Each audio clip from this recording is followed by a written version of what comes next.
እኔ ሕይወትና መንገድ ነኝ፣ አዎ ከኔ በቀር ወደ አብ ሊመጣ የሚችል የለም ብሎ ሲያስተምር መንገዱን የት እናውቀዋለን ብሎ ጠይቋል።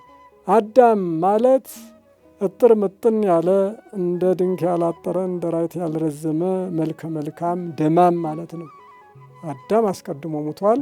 ሔዋን ግን የአዳምን መታሰቢያ እያወጣች ቆይታለች ይለናል።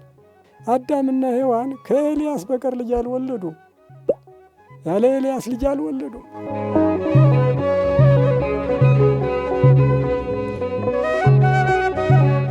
በስመ አብ ወወልድ ወመንፈስ ቅዱስ አሐዱ አምላክ አሜን። እግዚአብሔር አምላካችን አስቀድሞ ለነቢያት ኦሪትን በትንቢት ያናገረ ኋላም ለሐዋርያት ወንጌልን ያስተማረ ከሰለስቱ ምዕት ጉባኤ ተገኝቶ ጉባኤውን የመከረና የመራ ለካህናት ስልጣነ ክህነትን ለምእመናን ንስሐን የሰጠ አምላካችን ይክበር ይመስገን። ሰላም እግዚአብሔር ድረስላችሁ። እንደምን ሰነበታችሁ? እግዚአብሔር አምላካችን ፀሐይ ወጥቶ እስከሚጠልቅበት ድረስ የተመሰገነ ይሁን።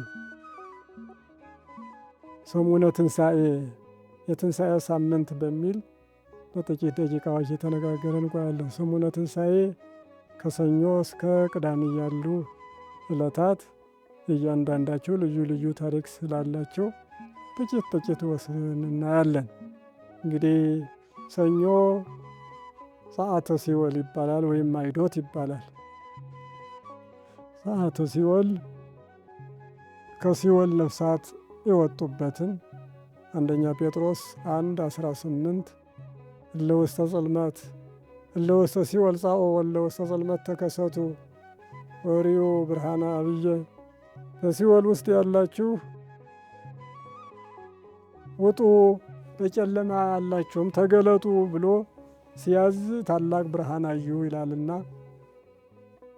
ወሰበከ ሎሙ ግእዛነ ነፃነትንም ለዘላለም ሰበከላቸው ተብሎ ጴጥሮስ ማስረጃ አስቀምጧል። እና በዚህ አይነት ማይዶት ይባላል። ፋሲካ በዕብራይስጥ ቦሳህ ወይም ፋሲካ መሻገር ማለፍ ማለት ነው። ማለፍ የተባለበት ዘጸአት ምዕራፍ 12 ቁጥር 1 እስከ 36 ላይ የምናገኘው ታሪክ ነው። ባጭሩ እግዚአብሔር አምላክ ሙሴን የሕዝቤን ጩኸት ሰምቻለሁና ታወጣለህ ሂድ ብሎ ላከው።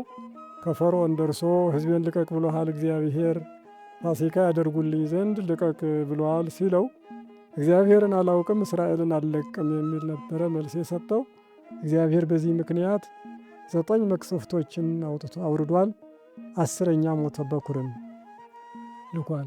ሞተ በኩርን የማመጣ ነኝና የዓመት ጠቦት እያረዳችሁ ሕዝበ እስራኤል አጠቃላይ የቤቱን መቃንና ጉበን ቅቡት፣ መልአከ ሞት ደሙን እያየ ያልፋል፣ በእናንተ ቤት አይገባም።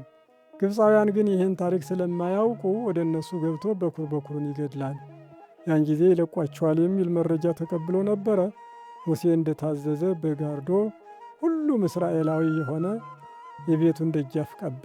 መልአከ ሞት ሌሊት መጥቶ አልፎ ወደ ደሙን እያየ ደም የሌለበት ግን እየገባ በኩሩን ገድሏቸዋል።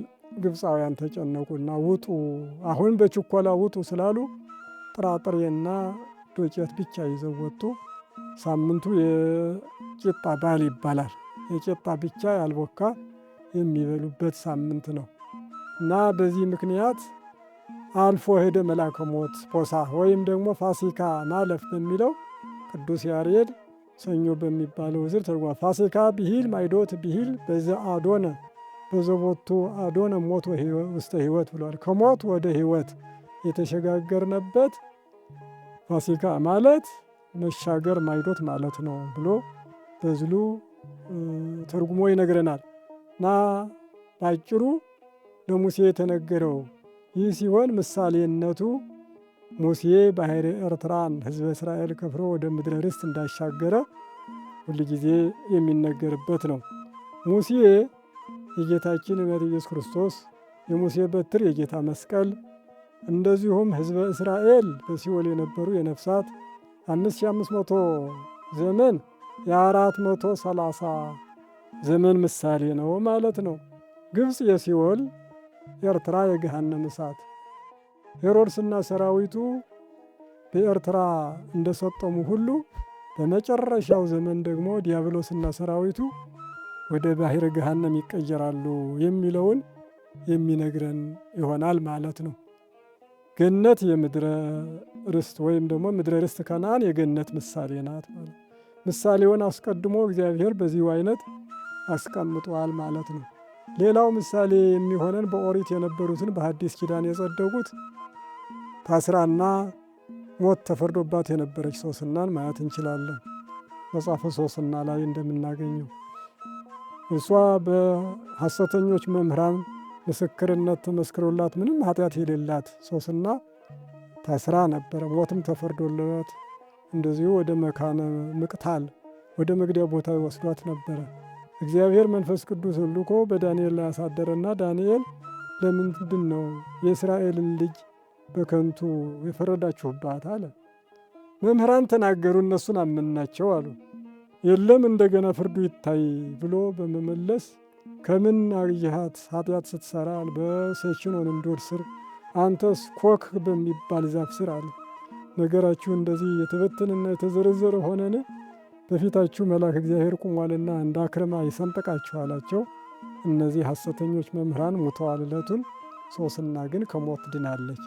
ለዚህ አምሳል እኛ ሞትና እስራት ተፈርደን በሲኦል ውስጥ ታግተን የነበርነ እኛን አድኖን ክርስቶስ ነፍሳትን የአዳም ልጅ አጠቃላይ አድኗል።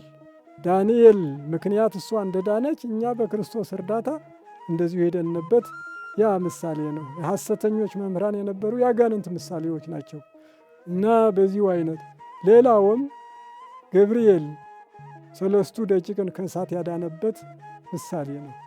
ያ ገብርኤል ብሂል ወልደ እግዚአብሔር የእግዚአብሔር ልጅ የተባለ ገብርኤል ከሚነደው እሳት ሦስቱን ልጆች እንዳወጣ ሁሉ ወልደ እግዚአብሔር ኢየሱስ ክርስቶስ እኛን ከእሳት ከባሕረ እሳት ከሲኦል ያዳነበት አንድ አይነት ነው እና በዚሁ አይነት ነፍሳትን ያዳነበት ይነገራል።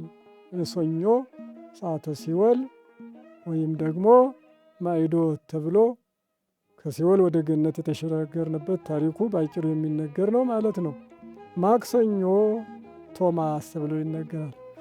ቶማስ ማለት ፀሐይ ማለት ነው። ቶማስስ ሄኖክ 24 ቁጥር 1 ላይ ቶማስስ የፀሐይ ስሙ 2 ነው። ቶማስስ ይባላል ብሎ ፀሐይ እንደሆነ ይተረጉማል። ሌላው ዲዲሞስ ማለት በአራማይክ መንታ መንገድ ማለት ነው። ይህ ቶማስ ዲዲሞስ ብዙ ችግር ነበረበት ብሎ ይነገራል። ጌታችን ወደ ይሁዳ እንሂድ ሲላቸው ሐዋርያት ፈርተው ይሁዳ ደግሞ ትሄዳለህን? አይሁድ ይገድሉ ይፈልጉ የለምን ሲሉት እርሱ ደግሞ ምንድን ነው ያለ?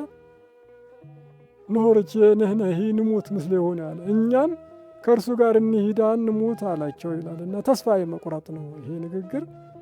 ሐዋርያትን ፈርቶ ስለነበረ ተስፋ የሚያስቆርጥ ንግግር ለመጀመሪያ ጊዜ የተናገረ ይሉታል። በዮሐንስ 14 እንደዚሁ 5 እኔ ሕይወትና መንገድ ነኝ፣ አዎ ከኔ በቀር ወደ አብ ሊመጣ የሚችል የለም ብሎ ሲያስተምር መንገዱን የት እናውቀዋለን ብሎ ጠይቋል።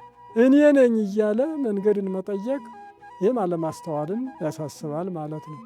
በዮሐንስ 20 ቁጥር 24 ላይ ደግሞ ቶማስ አማኝ ሁኝ እንጂ ተጠራጣሪ አትሁን ብሎታል ጌታችን። ለምንድን ነው? ተጠራጥሮ ነበረ። የትንሣኤ ዕለት አልነበረምና ሐዋርያት ሲያዩ እሱ አላየም። ስለዚህ ካልዳሰስኩ ምስማር ወይም ደግሞ ጦር በወጋው እጄን ጣቴን ካላስገባህ አላምንም ብሏቸው ነበርና እሱ ባለበት መጥቶ ቶማስ አማኝ ሁን እንጂ ተጠራጣሪ አትሁን ብሎታል።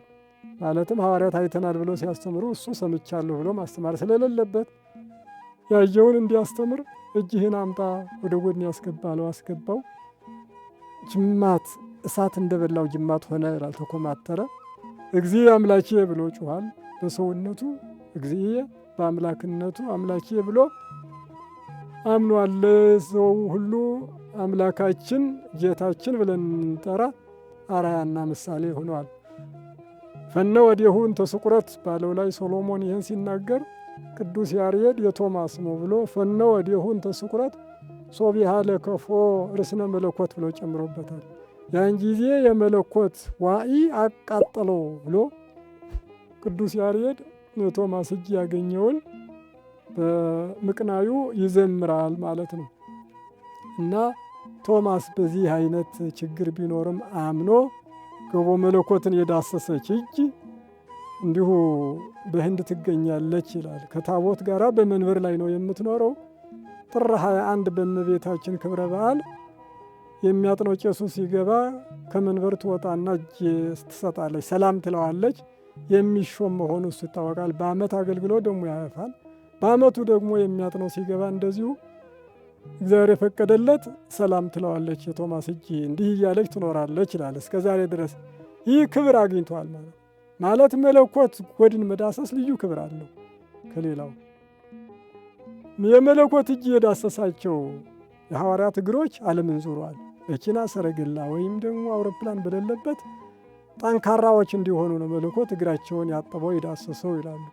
ስለዚህ የመለኮት እጅ የነካ ወይም የመለኮትን ገቦ የዳሰሰ እጅ እንዲሁ ከሆነ አንጋራ ነው። ወዘገሰስናሁ በደዊነ ያለ ዮሐንስ የቶማስን እጅ አድርጎ የዳሰስ ነው በማለት በመልእክቱ አንደኛ መልእክት 1:1 ላይ እናገኛለን ማለት ነው። እና አባ ጊዮርጊስ ዘጋስጫ መጠራጠርም ይጠቅማል የሚላለ ያልተጠራጠሩ ተመነጠሩ ይላሉ በአማርኛ። እና ጊዮርጊስ ደግሞ ዘጋስጫ ምን ያለ በመጠራጠር የተጠቀሙ 2 ሰዎች አሉ። አንደኛው ቶማስ ዲዲሞስ ነው ይላል። በመጠራጠሩ ገቦ መለኮትን መዳሰስ ቻለ።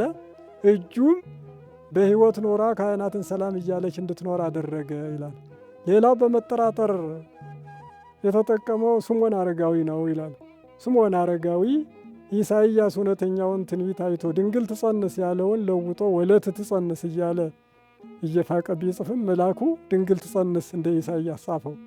አሁንም 3ኛ ሊፍቅ ሲነሳ ይትመውት እንበለ ተርአይ መሲሖ ለእግዚአብሔር የእግዚአብሔር ሹሙ ያ የሚወለደውን ሳታይ አትሞትም ብሎ መልአኩ በመናገሩ 500 ዘመን እንደ ጡሃን ካልጋ ላይ ተጣብቆ ኖረ። ሰውነቱ ደክሟል፣ ዓይኑ ጠፍቷል። እንግዲህ ከ500 ዘመን በኋላ ወይም ከዚያ በፊት 200 ነበረ። ትንቢት ከጻፈ በኋላ 300 ቆይቷል። 500 ነው። መንፈስ ቅዱስ አነሳሶ ቤተ መቅደስ ሄደ። ጌታ በ40 ቀን ቤተ መቅደስ ሲገባ አይቶ ታቀፈ። የ30 ዓመት ጎልማሳ ሆኖ ታደሰ። ጠፍቶ የነበሩ ዓይኖች ዳኑ። እስመሪያ አዕይንተ ያድኅኖተከ ቅድመ ኩሉ ሕዝበከ ዘአስተዳለወከ ቅድመ ኩሉ ሕዝበከ። አዎ የእስራኤል ክብር ለአሕዛብ ብርሃን ያዘጋጀኸው ሁሉ በሰው በሕዝብ ፊት ያዘጋጀኸውን ሁሉ ዓይኖቼ ማዳንን አይተዋልና ዛሬ በሰላም ባሪያህን ታሰናብተዋለህ። እግዚአብሔር በዚህ ዓለም ልተውህ ላኑርህ ብሎት ነበረ። ይበቃኛል አሰናብተኝ ብሎ በፈቃዱ ተሰናብተዋል። ግን ታድሷል። የ30 ዓመት ጎልማሳ ሆነዋል። ጌታን ማቀፍ ልዩ ዕድል ነው፣ ትልቅ ስጦታ ነው። ስለዚህ መጠራጠር የጠቀማቸው ሰዎች ብሎ ቶማስንና አረጋዊ ስምዖንን ያስቀምጣል። ሌላው 4ኛው ቀን ዕለተ ረቡዕ አልዓዛር ይነገራል፣ ይከበራል። ጌታችን በተነሳ በ4ኛው ቀን አልዓዛር ነው። በቢታንያ የሚኖር አልዓዛር የሚባል እህቶቹ ማርያምና ማርታ የሚባሉ ጌታን የሚከተሉ ወንድምና እህትማማቾች ነበሩ። እነዚህም እንግዲህ ከሞተ በኋላ 4 ቀን ሲሆን መጣ ነው የሚለው ክርስቶስ። ዮሐንስ ወንጌል 11:1 ጀምሮ ደብዳቤ ልከው ነበር፣ ግን አልሆነ። በ4ኛው ቀን መጣ። አልዓዛር የሞተው መጋቢት 17 ነው። ወንጌሉን ስንክሳሩ እንደሚሰራ መጋቢት 17 ቀን ሞተ። ቆይቶ በ4ኛው ቀን ዕለተ ዓርብ መጣ። 20 ቀን ማለት ነው። መጋቢት 20 ቀን ተነሳ ብሎ ደግሞ ስንክሳሩ እንደገና ይጽፋል። ዕለተ ዓርብ ነበረ። ማክሰኞ፣ ሮብ፣ ሐሙስ 3፣ ዓርብ 4። በ4ኛው ቀን መጥቶ አልዓዛርን የት ቀበራቸው አላቸው። ነገሩት። እንባ አፍስሷል። ከእንባው በላይ ደግሞ አልዓዛር አልዓዛር የሚል ጩኸት አሰማና ተነሳ። የጌታ እንባ እንደ ዝናም ሆነ ይላል መጽሐፍ። ቃሉ ደግሞ አልዓዛር አልዓዛር የሚለው እንደ መብረቅ እንደ ነጎድጓድ ነበረ። መቃብር እርሻ ሆነና አልዓዛር ደግሞ ስንዴ ሆኖ በቀለ። ሌላዎችም ሙታን አልዓዛር በጥሪ እንደተነሳ ንቃሕ መዋቲ በሚለው ቃል ሁላችንም እንደምንነሳ እናምናለን። እንግዲህ አልዓዛር በዚህ አይነት ነው። አርብ አልዓዛርን አስነስቶ በሳምንቱ አርብ ነው የተሰቀለ ክርስቶስ ማለት ነው። በሳምንቱ ዕለተ አርብ አልዓዛርን ባስነሳበት ተሰቀለ ይላል። 20 ቀን አስነስቶ 27 ቀን ነው የተሰቀለው። አልዓዛር ከዛ ከዕለተ አርብ በፊት ምሴተ ሐሙስ በአልዓዛር ቤት ፋሲካ አደረገ ይላል። ደቀ መዛሙርቱ ጴጥሮስና ዮሐንስ የሉቃስ ወንጌል 22 ቁጥር 7 ላይ ሁለቱ ደቀ መዛሙርት ስማቸውን ጠርቶ ያመጣል። ጴጥሮስና ዮሐንስ ፋሲካ የት እንድናደርግ ትወዳለህ አሉት። የውሃን ሥራ የተሸከመ ሰው ታገኛላችሁ፣ በዚያ አዘጋጁልን አላቸው። ቀጥታ ሲሄዱ የውሃን ሥራ የተሸከመ ሰው አገኙ። ያ ሰው አልዓዛር ነበረ። የተሸለመና ላይኛውን ፎቅ ታላቁን ያሳያቸዋል ብሏቸው ነበር። አሳያቸው። በዚያ አዘጋጅተዋል። ለምን አልዓዛር አይልም ነበረ ቢሉ ውሃው ትንቢት እንዲነገር ነው የተፈለገው። ውሃው የሐዋርያት እግር የሚያጥብበት ወይም የጥምቀት ስለሆነ ትንቢት አምላካዊ ቃል የውሃን ሥራ የተሸከመ በመባል ትንቢት የተነገረበት ውሃ ለሐዋርያት ጥምቀት ሆነ ይላል መጽሐፍ እና ስለዚህ ትንቢቱ ለውሃ እንዲፈለግ ነው። ወይም ደግሞ አልዓዛር ቤት ብሎ ቢናገር ጆሮውን አቁሞ የሚሰማ ይሁዳ ጸሐፍት ፈሪሳውያንን ይዞ ይመጣ ነበርና ሥርዓተ ቁርባን ሳያስተምራቸው ሳያሳያቸው ይዞ እንዳይመጣ ሰውየውን ስም መጥራት አልፈለገም ክርስቶስ። እንግዲህ ጴጥሮስና ዮሐንስ ሄደው በጉን አርደው አወራርደው በዚያ ተገኙ። የኦሪትን ፋሲካ የሰዉ ያረዱ ሙሴና አሮን ነበረ። በዚህ ደግሞ ዮሐንስና ጴጥሮስ ናቸው። ዮሐንስ የአሮን ምሳሌ ነው። ጴጥሮስ የሙሴ ምሳሌ ነው። ሙሴ የያዘው በትር ኤርትራን ከፍሎ ወዳጆቹ እስራኤልን እንዳሻገረ፣ ጠላቶቹ ግብፃውያን ግን እንዳይሻገሩ እንደገና መትቶ እንዳሰጠመ ሁሉ በጴጥሮስ እጅ ያለች የመንግሥተ ሰማይ ቁልፍ የተባለች ስልጣነ ክህነትም የተጠመቁ ወዳጆቹ እንዲገቡ ገነትን ትከፍታለች፣ ያልተጠመቁ ጠላቶቹ እንዳይገቡ በውግዘት ትዘጋለች ይላል። ባጆሪሳንም ያንን የሚተረጉመው ማለት ነው።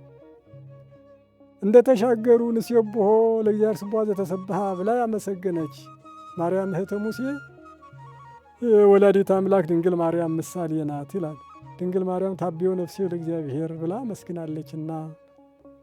ማርያም እህተ ሙሴን የተከተሉ ሴቶች ከበሮ እየመቱ እግዚአብሔርን ያመሰገኑ ትንሣኤውን ያወጁ የቅዱሳት አንስት ምሳሌዎች ማርያም እንተ ዕፍረት፣ ማርያም እንተ ቀለዮጳ፣ ማርያም መግደላዊት፣ ማርያ እና ማርታ፣ ሶሎሜ እነዚህ ሁሉ ትንሣኤውን የሰበኩ በኦሪት ንሴብሖ ለእግዚአብሔር ስቡሐ ዘተሰብሐ እያሉ ያመሰገኑ ሴቶች የእነዚህ ምሳሌዎች ናቸው ብሎ በፋሲካ በዓል ላይ አባ ጊዮርጊስ አሁንም ይነግረናል ማለት ነው። እንግዲህ አልዓዛር በሐዋርያት እጅ ኤጲስቆጶስ ሆኖ ተሹሟል። ከተነሳ በኋላ በቆጵሮስ 40 ዓመት አስተምሮ እንደገና ሙቷል። ግንቦት 27 ስንክሳር እናገኛለን። እንደገና እኛ ጋር ደግሞ አብሮ ይነሳል ማለት ነው። 4 ቀን በሲኦል በገነት ያለውን መከራና ደስታ አይቶ መጥቷል። ለሰዎች እያስተማረ 40 ዘመን ኖረ። እንደገና ሞተ። እኛ ጋር ደግሞ ይነሳል ማለት ነው። ሌላው ሐሙስ አዳም ሐሙስ ይባላል፣ ወይም የሐሙስ አዳም ይባላል። ዘርፍ ነው። የሐሙስ አዳም ያለው 5 ቀን ነው። ክርስቶስ በተነሳ በ5ኛው ቀን አዳም ማለት እጥር ምጥን ያለ እንደ ድንክ ያላጠረ እንደ ራይት ያልረዘመ መልከ መልካም ደማም ማለት ነው። ደመየ ከአፈርና ከውሃ ፍጥረቱ ስለተነሳ ከአዳማ ወስዷል። አዳማ ማለት በዕብራይስጥ መሬት ማለት ነው። ከዚያ ወስዷል ይላል። በሌላውም አዳም ማለት እንደ መላእክት መንፈሳዊ አመስጋኝ ሰማያዊ፣ እንደ እንስሳት ደግሞ ፈራስ በስባሽ ሟች ማለት ነው። በስጋና በነፍስ በኩል ሌላ ጠባይ ያለው ማለት ነው። በሌላውም ትርጉሙ በዘርና በሩካቤ ከአዳምና ከሔዋን እየተቀዳ የበዛ ትውልድ ሁሉ እንደዚሁ መቃብርና ሞት የሚጠጡት የእሱ ልጆች ሁሉ አዳም አዳሜ ተብሎ ይጠራል። በአባታቸው ስም አዳሜ እንዲህ ሁሉ እንደዚህ አለ ብሎ አንድ ሰው ከተናገረ በአባቱ በአዳም ስም ጠራው ማለት ነው። እና በእነዚህ ሁሉ አዳም ፍጥረት ሁሉ ትውልድ ነው እና የነቢያት የሐዋርያት አባት ነው። የጻድቃን የሰማዕታት የደናግል መነኮት ሁሉ አባት በመሆኑ በ5ኛ ቀን ቃል ኪዳን ተሰጥቷል። ክርስቶስ 5 ቀን ተኩል አድንሃለሁ ብሎት ነበረ። በእግዚአብሔር አቆጣጠር ነው። በእኛ አቆጣጠር ግን 5500 ዘመን ማለት ነው። 5 ቀን የተባለ 5000 እኩል የተባለው ደግሞ 500። በእነዚህ 5 ቀን ተኩል መጥቻ አድናለሁ እንዳለ በተነሳ በ5ኛው ቀን ቃል ኪዳን ሰጥቷል። የነቢያት የሐዋርያት አባት የሆነው አዳም እንዲዘክሩት እንዲመጸውቱት በስሙ ቃል ኪዳን ተሰጥቷል ማለት ነው። ምክንያቱም ቤተ ክርስቲያን ተመስርቶለታል፣ ገድል ተጽፎለታል፣ ጽላት ተቀርጾለታል። ስለዚህ ምእመናን ስለ አቡነ አዳም ስለ እምነ ሔዋን እያሉ እንዲዘክሩ እንዲመጸውቱ ቃል ኪዳን ተቀብለዋል ማለት ነው። አዳምና ሔዋን በዚሁ አይነት የተፈጠሩት ኤልዳ ትባላለች። መጽሐፈ ኩፋሌ ምዕራፍ 4 ቁጥር 8 ላይ እናገኛለን። አዳም በ40ኛው ቀን ሔዋን በ80ኛው ቀን ገነት ገብቶ በገነት በተድላ ደስታ 7 ዓመት ኖሯል። ከ7 ዓመት በኋላ ግን ሕጉን ስለሻሩ ወደዚህ ዓለም ተባረዋል። በዚህ ዓለም ደግሞ ብዙ ተባዙ ያለው አምላካዊ ቃል ኪዳን እንዳይቀር ብዙ ልጆችን ወልደዋል። አዳም 60 ልጆች ቀዳማዊ መቃብያን 28 እና በዚሁ አይነት 30 ጊዜ ሔዋን መንታ እየወለደች 60 ልጆችን ወልዳለች ማለት ነው። ከብዙ ልጆቻቸው እኩሎቹ መልካሞች እኩሎቹ ክፎች እንደነበሩ በቃየልና በአቤል እንረዳለን። ክፎች ነበሩ እኩሎቹ ደጎች ነበሩ ማለት ነው። እና አዳምና ሔዋን በዚህ ዓለም እንደዚህ ሲንገላታ ኖሯል። ቅድመ ልደተ ክርስቶስ 4530 ዓመተ ዓለም ወይም በአዳም ዕድሜ 930 ሲሆን አረፈ አዳም። ቅድመ ልደተ ክርስቶስ 4570 ዓመት ማለት ነው። ወደ ላይ ስንቆጥር ከልደተ ክርስቶስ ከአዳም ጀምሮ ስንቆጥር ግን 930 ዓመት ሲሆን አዳም አረፈ። ዘፍጥረት ምዕራፍ 5 ቁጥር 5 ላይ እንደምናገኘው አዳም ያረፈው ይህን ያህል ዘመን ኑሮ ነው ማለት ነው። ሚያዝያ 6 ቀን መጽሐፈ ስንክሳር አዳምና ሔዋንን በሰፊው ይሰራል። አዳም አስቀድሞ ሙቷል፣ ሔዋን ግን የአዳምን መታሰቢያ እያወጣች ቆይታለች ይለናል። እንግዲህ በዚህ አይነት ቃል ኪዳን የተቀበሉትን የሁላችሁም ያላችሁ የአዳምና ሔዋን ልጆች ናቸውና ቀኑ ሲደርስ መዘከር በስማቸው መመጽወት ይገባል። ቃል ኪዳን ተቀብለዋልና። ባለቅኔው ምን አለ? ጉባኤ ቃና አዳም ወሔዋን ኢወለዱ እንበለ ኤልያስ ወልደ ለኃያል ሞት እስመ ኢወሀበ እደ አለ። አዳም ወሔዋን ኢወለዱ እንበለ ኤልያስ ወልደ። አዳምና ሔዋን ከኤልያስ በቀር ልጅ አልወለዱ፣ ያለ ኤልያስ ልጅ አልወለዱ። ምን ነው ብትል ለኃይለኛ ሞት እጅ አልሰጠምና ብለዋል። ለኃይለኛ ሞት እጅ አልሰጠምና ሰም ጎበዝ ልጅ የወለዱ አቤት ልጅ ነው የወለዱ ገሌና ገሌ ያለዚህ ልጅ አልወለዱም ገሌ ነው ጎበዝ ተብሎ ይመሰግናል በጀግንነቱ። አንድ ደፋር ልጅ ካለ ይመሰግናል በስራው። ሰም ነው ወርቁ አዳምና ሔዋን ከኤልያስ በቀር ሌላ ልጅ አልወለዱም ማለት አዳምና ሔዋን ራሳቸው ልጆቻቸውም ሁሉ ሲሞቱ መቃብርና ሞት ሲወስዷቸው ኤልያስ ግን አልሞተም፣ አልተቀበረም፣ እስከ ዛሬ በሕይወት አለና ስለዚህ ለኃይለኛው ሞት እጅ አልሰጠምና ስለዚህ ኤልያስ ብቻ ነው ጎበዝ ልጅ የወለዱ በማለት አድንቆቱን አቅርቧል። ሌላው 6ኛው ቀን ዕለተ ዓርብ ቅድስት ቤተ ክርስቲያን ትነገራለች። ዕለተ ዓርብ ክርስቶስ የተሰቀለበት ሳምንት ዓርብ ቤተ ክርስቲያን ትነገራለች። ደሙ የተረጨበት ቀን ስለሆነ የሐዋርያት ሥራ ምዕራፍ 20 ቁጥር 28 ላይ በገዛ ደሙ የእግዚአብሔርን ቤት እግዚአብሔር በገዛ ደሙ የዋጃትን እናንተን ጳጳሳት አድርጎ የሾመባትን ትጠብቁ ዘንድ ካለ በኋላ ለራሳቸውና ለመንጋው ተጠንቀቁ ይላል ሐዋርያው ጳውሎስ። በገዛ ደሙ ሲል የማን ደም ነው? የእግዚአብሔር ደም ማን ነው? ከድንግል ማርያም የነሳ ከሥጋዋ ሥጋ ከነፍሷ ነፍስ ነስቶ ተወለደ እንደምንል ሁሉ በገዛ ደሙ እግዚአብሔር ኢየሱስ ክርስቶስ ስለሆነ በገዛ በራሱ ደም ኡራኤል ሌሎችም መላእክት በብርሃን ጽዋ ዕለተ ዓርብ ከጎኑ ከእጁ ከእግሩ የፈሰሰውን ደም ለዓለም ረጭተዋል። ደሙ በነጠበበት ሁሉ ምእመናንን ሕሊናን እያነሳሳ እንዲተከል ያደርጋልና ቤተ ክርስቲያን ዕለተ ዓርብ እንደተተከለች ትነገራለች ማለት ነው። በመዋዕለ ስብከቱ ጴጥሮስ ጥያቄውን በመመለሱ አንተ ብፁዕ ነህ ደማዊ ሥጋዊ ያልገለጠልህም ሰማያዊ አባቴ ነው እንጂ ብሎ ካመሰገነ በኋላ አንተ አለት ነህ፣ በአንተ አለትነት ላይ ቤተ ክርስቲያንን እሰራለሁ፣ የሲኦል ደጆች አበጋዞች ሊያነዋውጿት አይችሉም ብሎ ነበረ። ማቴዎስ 16:16 ጀምሮ የምናነበው በአንተ አለትነት ላይ ማለት በአንተ ክህነት ላይ ማለት ነው። እሱ ከመለኮት ቀንጭቦ ስልጣኑን ሰጥቷል። በአንተ ስልጣን ላይ ቤተ ክርስቲያኔን ለዘላለም እሰራለሁ፣ ሲኦል ያሉ አጋንንት ቤተ ክርስቲያን ሊያናውጿት ሊያፈርሷት አይችሉም፣ ለዘላለም ጸንታ ትኖራለች በማለት በመዋዕለ ስብከቱ ያስተማረውን ቃል ኪዳን እናያለን። ቤተ ክርስቲያን በኦሪትም በቃል ኪዳን እንደዚሁ ትነገር ነበረ። ሁለተኛ ነገሥት ምዕራፍ 4:1 ላይ ወሃቲ ቢሲት እማዋልደ ነቢያት ጸርሐት ኀበ ኤልሳዕ ይላል እና ቁጥር 1 ጀምሮ አንዲት ከነቢያት ወገን የሆነች ሴት ወደ ኤልሳዕ መጥታ ጮኸች። ለሊከ ተአምር ገብርከ እምትየ ሞተ ፈራህ እግዚአብሔር፣ እግዚአብሔርን የሚፈራ ደግ ሰው እንደነበረ አንተ ራስህ ታውቃለህ። ባለቤቴ ሙቷል፣ ብድር ተበድሮ ሳይከፍል ሞተ። መጻ ባለ ዕዳ ይንስኦሙ ለውሉድየ ወይቀንዮሙ፣ ልጆቼን ሊገዛ ወይም በባሪያነት ስም ሊወስድ ባለዕዳ መጣ፣ ስለዚህ ቸግሮኛል አለችው። ምን ላድርግልሽ ትፈልጊያለሽ? አለ ኤልሳዕ። ምን አለሽ ከቤትሽ? ምንም የለኝም ከማሰሮ ዘይት በቀር አለ። እሱም ችግሯን ተረድቶ መፍትሔዋን ሰጥቷታል። መጀመሪያ ባሌ ታውቀዋለህ እግዚአብሔርን የሚፈራ ባሪያ ነበረ ያለችው ነቢዩ አብድዩ ነው ይሉታል ሊቃውንት። ነቢዩ አብድዩ የአክዓብ ወታደር የነበረ ጣዖት ሲያመልኩ ኤልዛቤልና አክዓብ እሱ ተለይቶ 50ውን በአንድ ዋሻ 50ውን በአንድ ዋሻ ነቢያትን ይቀልብና ይሰውር የነበረ ደግ ሰው ነው። ኋላ በኤልያስ ስብከት ኤልያስን የተከተለ ነቢይ ነው።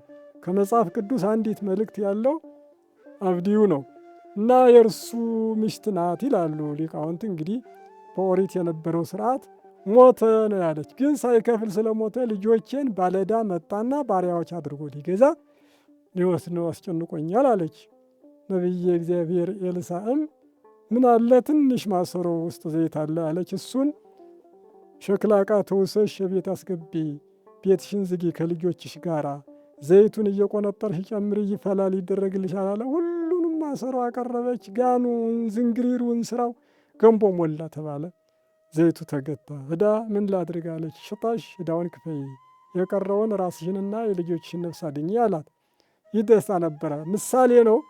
እቺ አሐቲ ብእሲት እማዋልደ ነቢያት የተባለችው ቤተ ክርስቲያን ናት ይላል አባቶቻችን። ቤተ ክርስቲያን ናት። ኤልሳዕ ጌታችን ኢየሱስ ክርስቶስ ነው። ቤተ ክርስቲያን ወደ ኢየሱስ ክርስቶስ ትጮኻለች። ያቺ ሴት ወደ ኤልሳዕ እንደሄደች ዘይቱን አበርክቶ እንደሰጣት ሁሉ ምንድን ያለች? ባለዕዳ መጣ ልጆችን ሊገዛ ያለች። ልጆቿ የቤተ ክርስቲያን ሕዝበ ክርስቲያን ናቸው። ሴትየቱ ቤተ ክርስቲያን ናት። ልጆቿ እኛ ሕዝበ ክርስቲያን ነን። ስለ እኛ ወደ ኢየሱስ ክርስቶስ ትጮኻለች ነው። ኤልሳዕ ኢየሱስ ክርስቶስ ስለሆነ ዘይት መንፈስ ቅዱስ ነው፣ ወይም እንዳለ ቅባ ዘይት ነው። በክርስትና ቅባ ቅዱስ፣ በተክሊል ቅባ ሜሮን፣ እንደዚሁ ደግሞ በድውያን ቅባ ቀንዲል እየቀባች ቤተ ክርስቲያን ድዌዎች ሳይቀሩ እንዲፈወስ የምታደርግ ኋላም ደግሞ 5 ልባሞች ቅባ ዘይት ይዘው ሙሽራ ጋር ገነት እንዲገቡ ወደ መንግሥት እንዲገቡ እንዳደረገች ሁሉ ዛሬም እቺ ሴት ቤተ ክርስቲያን አምሳል ሁና እኛ ልጆቿን ለማዳን ወደ ኢየሱስ ክርስቶስ ትጮኻለች ይላል መጽሐፍ።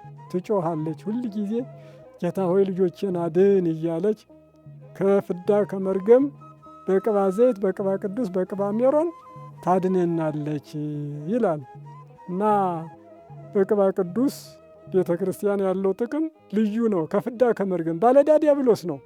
ዲያብሎስ እኛን ለመግዛት ሁልጊዜ ይጮኻል። ቤተ ክርስቲያን ደግሞ ስለ እኛ ትጸልያለች ነው። ቅዱስ ያሬድ ባቡኑ ምን ይላል?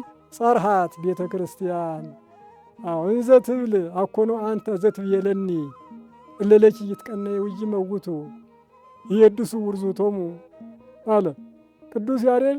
ቤተ ክርስቲያን እንዲህ እያለች ጮኸች። አኮኖ አንተ ዘትቤለኒ እለለች ይትቀነዩ ይመውቱ ለአንቺ የሚገዙ አይሞቱም የምትል አንተ አይደለህምን እያለች ቤተ ክርስቲያን ጮኸች። መልስ ሲሰጥ የሕድሱ ጉርዙቶሙ ለለች ይትቀነዩ በአንቺ የሚገዙ ጉልምስናቸውን ያድሳሉ አለ ብሎ መልስ ሰጥቷል። በመዋሲቱም ባቡንም ይህን ነው። በመዋሲቱ እንዲያሞ ህቦሙ ሞገሰ ፍጹም ነው። ፍጹም የሆነ ባለሟልነትን እሰጣታለሁ ለቤተ ክርስቲያን ይቤላ መድህን ለቤተ ክርስቲያን ብሎ ቅዱስ ያሬድ በሁሉም ቤተ ክርስቲያን አጋኖ ይነግረናልና ቤተ ክርስቲያን በክርስቶስ ደም በዕለተ ዓርብ ተመሰረተች። 51 ዓመተ ምህረት ድረስ በግል ቤት እየሰዉ ነበር ሐዋርያት የሚኖሩት። በ51ኛው ዓመተ ምህረት ሐዋርያው ጳውሎስና በርናባስ አሕዛብን አስተምሮ ቤት ስጡን፣ ጣዖት ቤት አትሂዱ ስላሉ ቤት ስጡን አሉ። ጸልየው ክርስቶስ ወረደ። እነ ጴጥሮስ ሐዋርያትም ተገኝተው 3 ድንጋዮችን አሳይቶ መቅደስ፣ ቅድስት፣ ቅኔ ማሕሌት እንዲያደርጉ እንደዚህ ስሩ ብሎ ራሱ ቀድሶ አቁርቦ ስርዓቱንም አሰራሩንም አሳይቶ አድርጓል። ከዚያ ወዲህ ግን በየቦታው ቤተ ክርስቲያን እየተሰራ ሥጋ ወደሙ እየተፈተተ እስከ ዛሬ ድረስ ካለው ይገኛል። አንደኛ ክብ ቤተ ክርስቲያን፣ ሁለተኛ ሰቃላማ ቤተ ክርስቲያን 4 ማዕዘን፣ ሶስተኛው ደግሞ አንድ በር የሆነ ዋሻ ቤተ ክርስቲያን ሊኖር ይችላል። ሁላቸውም ግን ቅኔ ማሕሌት፣ ቅድስት መቅደስ ይኖረዋል። ቤትም በጨፈቃ ወይም በጭቃ ትሰራ፣ በወርቅ በዕንቁ ትታነጽ፣ የሚሰዋው ሥጋ አምላክ አንድ አይነት ስርዓት ቀለያር ስለሚባል ከዚህ የተሻለ ከዚያ ደግሞ የባሰ የሚባል ነገር የለም። የቤተ ክርስቲያኒቱ ስርዓት በሁል ጊዜም ጸንቶ ይኖራል ማለት ነው። የቤተ ክርስቲያን ስርዓት ያጽናል። ቀዳሚ መጨረሻው 7ኛው ዕለት ክርስቶስ ከተነሳ በኋላ ቅዱሳት አንስት ይነገራሉ።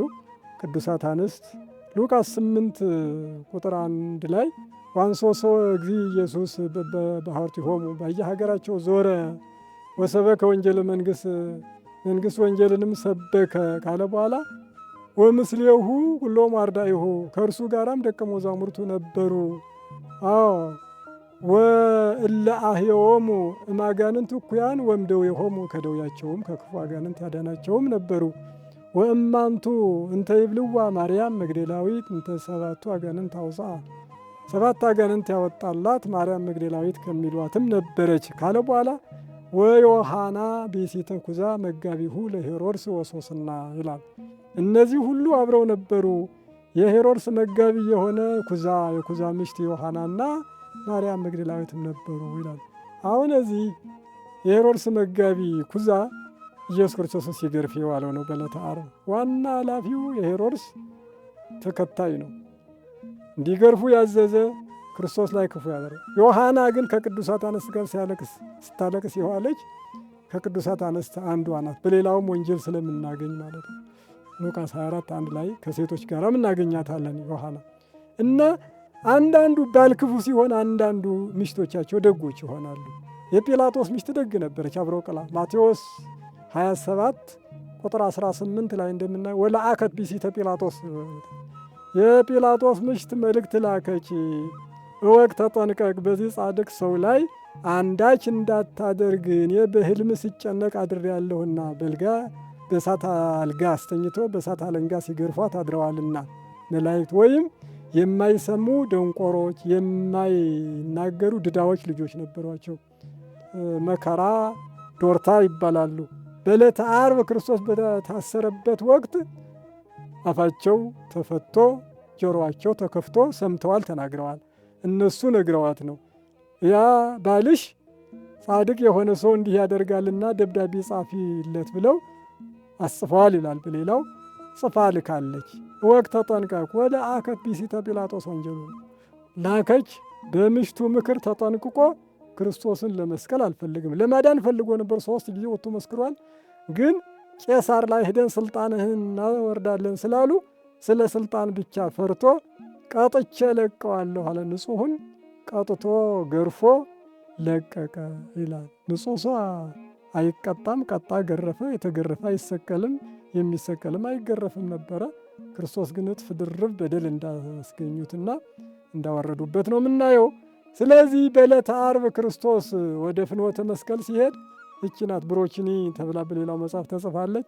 ኢየሱስ ሆይ ደም እኮ በፊትህ ይፈሳል፣ እንካ ጥረገው በዚህ ብላ ነጠላውን ወረወረች። ክርስቶስ በዚያ ነጠላ ደሙን አብሶ ወደ እርሷ ወረወረላት ይላሉ። ያ ነጠላው ላይ የክርስቶስ ስዕል ተገኘ። የመጀመሪያ የክርስቶስ ስዕል አካሉን ተሸክማ ያኖረች ብሩኬኔ የተባለች ወይም አብሮቅላ ሊስተ ጲላጦስ እና ዮሐና በእውነት ባሎቻቸው ክፎች ሆነው ክርስቶስ ላይ ስቃይ ሲያሳዩ፣ እነሱ ግን ሁለቱም የክርስቶስን ሐዘን ገብቷቸው ሲያለቅሱ የዋሉ ናቸው። እናንተ ሴቶች ለራሳችሁ አልቅሱ፣ ለእኔ አታልቅሱ፣ የሰው ልጅ እንደተጻፈ ይሄዳል ብሎ ለራሱ እንደተጻፈ እንዲሄድ ሲሆን ለራሳችሁ አልቅሱ፣ ንስሐ ግቡ፣ ተጸጸቱ በማለት ለሴቶች ልቅሶን የከለከለ አምላክ ይብክያ ዘከልአ ሴቶች እንዳያለቅሱ የከለከለ አሩተ መስቀል ጾረ እስከ ቀራንዮስ ሆረ መስቀል ቀንበርን ተሸክሞ እስከ ቀራንዮስ ሄደ እንዳለ ቅዱስ ያሬድ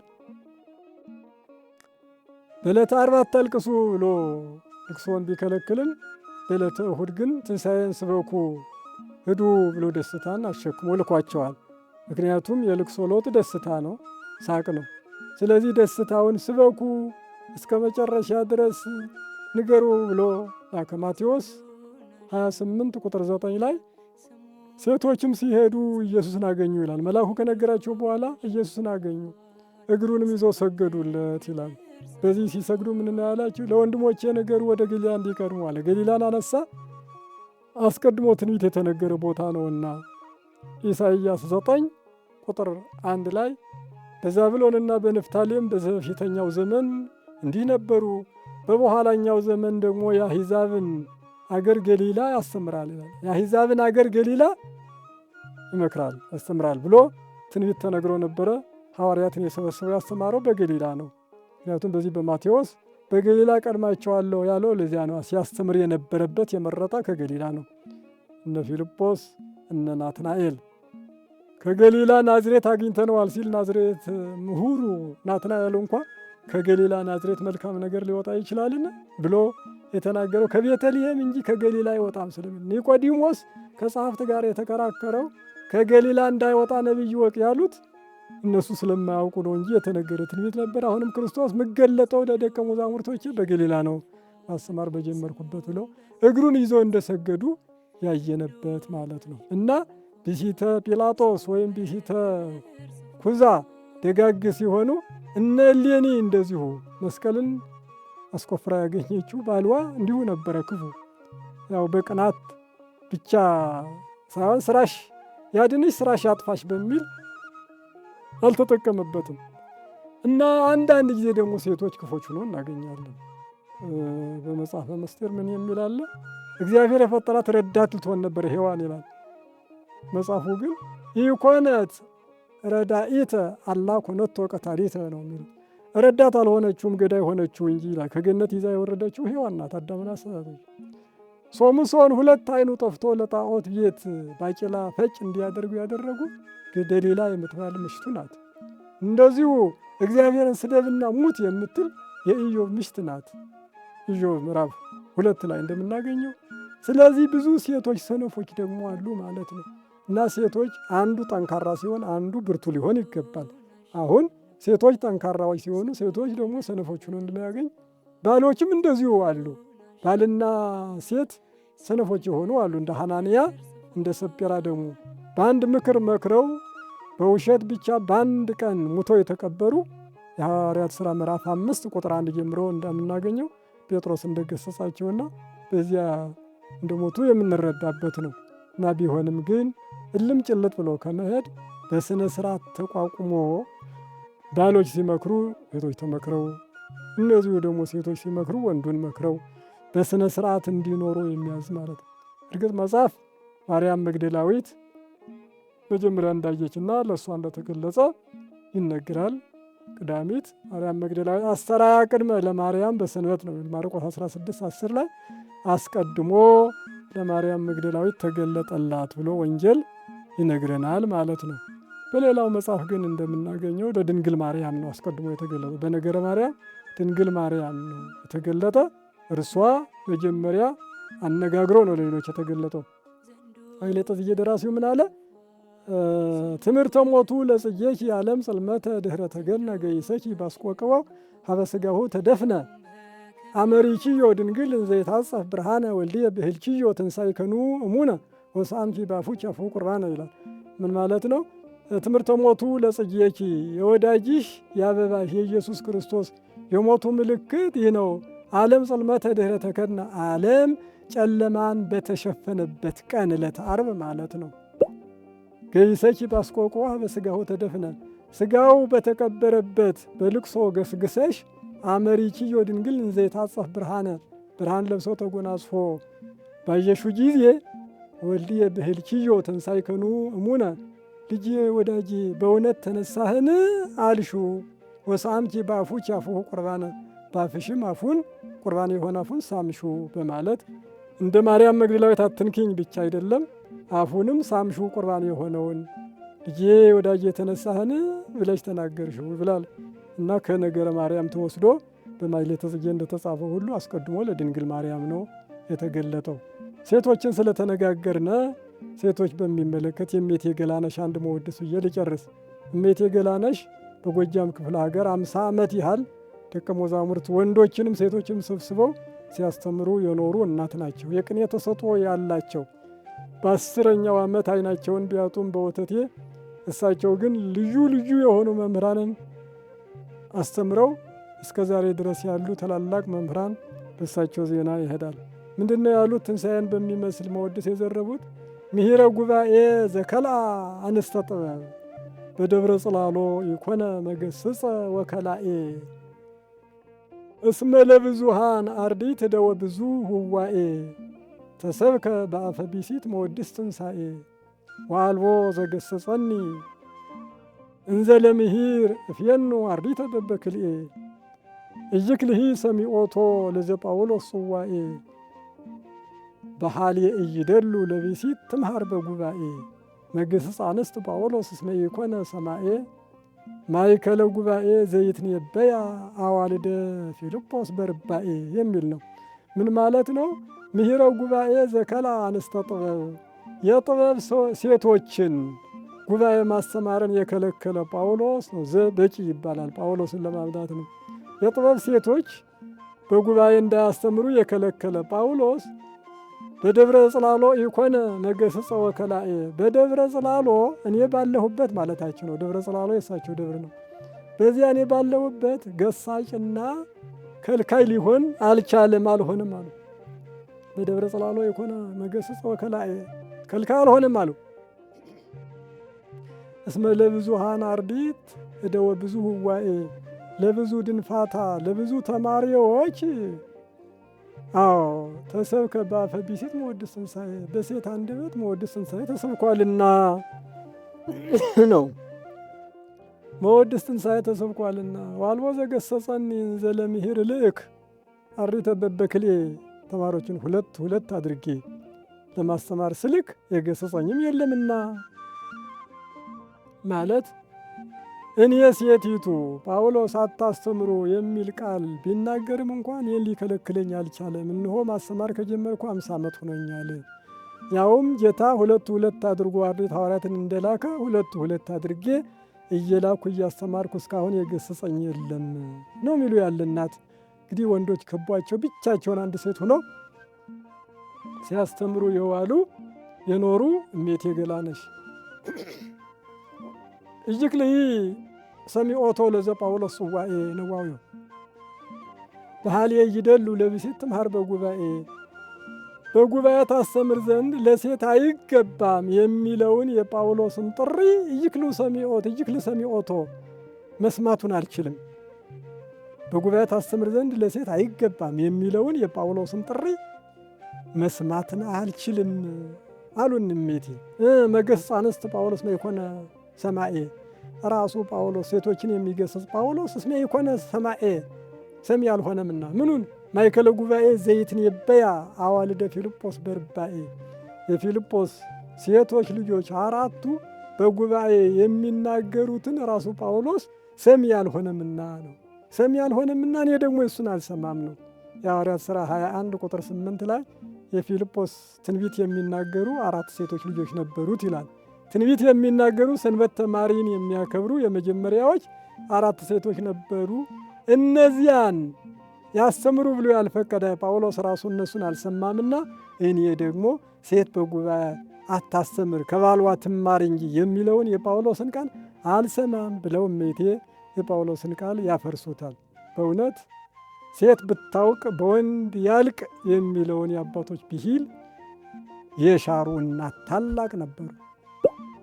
ሴት ወደ ጓዳ ወንድ ወደ ሜዳ የሚለውን አባባል የሻሩ በእውነት ለወንድ ሲሰጥ ሁልጊዜም ክብር እየተደረገ ወንዳ ወንድ ሲባል ስልጣን ነው፣ ክብር ነው።